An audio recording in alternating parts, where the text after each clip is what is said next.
Former industrial areas. Walk 18, Shirebrook Wood. A large part of the once Shirebrook Colliery is now an industrial estate, and much of the land is now owned by SportsDirect.com, who have built their main UK distribution centre here. Their own security company looks after the majority of the land and industrial units. The remainder of the former colliery land is now Shirebrook Wood, a quite extensive country park managed by the Forestry Commission, who also manage Warsop Wood, Oxclose Wood and Plesley Park, also in the area, as well as Silverhill Wood, a few miles away and nearer to my most humble abode at Stanton Hill. Wednesday the 18th of January 2012, and it's already 2 p.m, but I fancy another wander around some former industrial site. So I've made my decision, and although there's not much time left before dark, I'm going off with no names to do a little exploring around Shirebrook Wood. Soon I'm parking the Trekmobile in the Shirebrook Wood car park at the side of Longster Lane. Out we get, and off we trot. To be fair, I'm not really expecting much, as I'm more than aware of the reputation this area has had in the past, so I'm expecting an immature and somewhat rubbish-strewn heap of waste ground that needs lots of attention. So imagine my surprise and delight to find that the area is nothing like what I've been expecting, and is quite the opposite. Might be more interesting than I thought. What we find instead is a large country park type area with well surfaced multi-use paths, pleasant grassland and woodland, and nothing like a rubbish strewn heap of waste ground at all. In fact, rubbish appears to be the one thing that Shirebrook Wood is short of. But of course, that's actually a good thing. First I notice a large pond to my left, on which there is a number of water birds and a few fishermen dotted around the pond. As we ascend the well-surfaced path up the gradual slope in front of us, we pass another 5 ponds of varying sizes, though none as large as the first, but all supporting decent areas of reed bed, which no doubt will support a number of nesting birds in the spring. A few carefully placed picnic benches are laid out close to the lower ponds looking over them. Good place for a quiet picnic one day. On reaching what is effectively the high point of this particular path before it turns right to ascend a little more, I can't help but notice the density of the woodlands ahead of us and to our left. But as time is limited, No Names and I don't have time to go off on any woodland explorations today, or we'll never get back to the car park before dusk. So I'll have to do it some other time. We happen upon a Forestry Commission ranger who is doing a routine inspection of the site, and I soon embark into a lengthy educational conversation with him about the area and the other woods nearby that he has to include on his rounds. Eventually we bid our farewells, and No Names, who by now has got fed up of waiting and has opted for one of his mental dog runaround routines to keep himself occupied while he waits for me to finish chin-wagging. Anyway, we turn right with the path and continue onwards. Shirebrook Wood is certainly living up to its name, because although there are plenty of large grassland areas, the bulk of the site is woodland, with both mature woods and new younger plantations over the whole site. Soon we've reached the top, and the path begins a descent down towards what appears to be a railway viaduct in the distance, and as we are getting closer it is confirmed. The viaduct carries the main Robin Hood line from Worksop to Nottingham, and we are less than a third of a mile from Shirebrook railway station on the line. There are a few squeeze stars around here, obviously taking the wanderer off to other locations. Meanwhile, on the top of the hill to our left is some sort of industrial unit, and between us and the viaduct is a green painted metal footbridge over the stream. We're heading off over this footbridge towards the viaduct to see what's on the other side. No Names has no fear whatsoever where bridges of any sort are concerned, unlike some dogs who seem to fear them and have to be forced to go over them, and he gladly scampers off over the bridge without a care in the world, closely followed by yours truly. I wander onto the bridge and can feel the whole construction vibrating and shaking as I tramp. A strange sensation, and I stop in the centre to take a look around, but can sense the up and down shaking motion still going on whilst the construction settles. Not much chance of taking any decent photos on here then, because although the built-in anti-shake of my camera can deal quite efficiently with my own body movement, I doubt if it will be able to deal successfully with both the movement of the bridge and mine at the same time.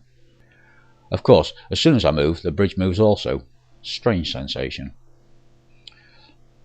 Straight after passing under the viaduct, and effectively no longer within the Shirebrook Wood boundary, I suddenly become aware of exactly where I am, and recognise the area and streets of Shirebrook laid out before me. The industrial unit mentioned before has proven to be the Sports Direct outlet shop and distribution centre. I'll be at the back of it, so that's why I didn't recognise it earlier.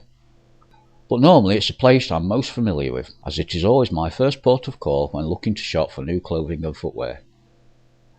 No need to go further, as I know where I am and what's here, so it's about turn and head back over Shaky Bridge, as I've now christened it, and back into Shirebrook Wood.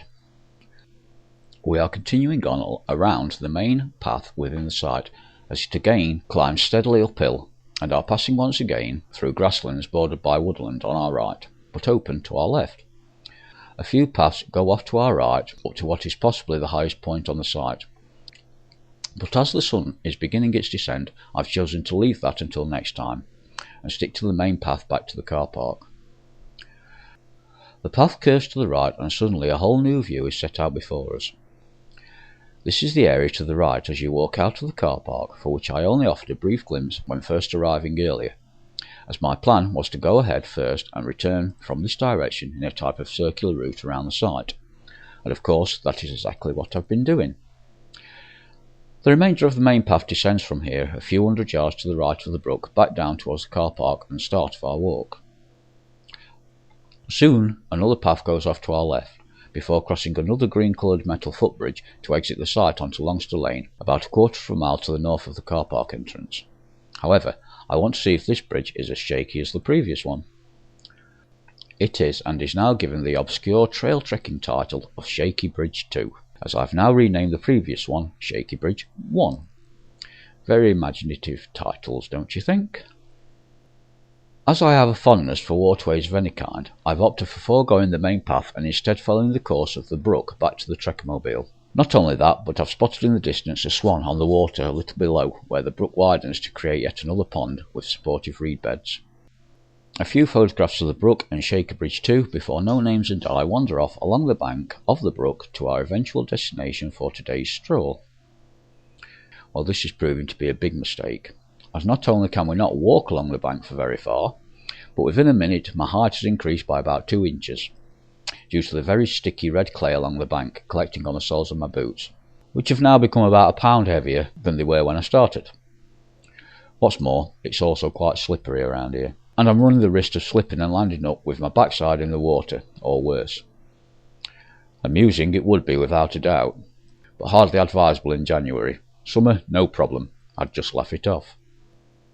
No Names' white socks are now two-tone, with a nice autumn red on the bottom halves due to the clay. Change of plan. So I've decided on a sod it, and we climb back up off the slippery bank and onto the main path once again.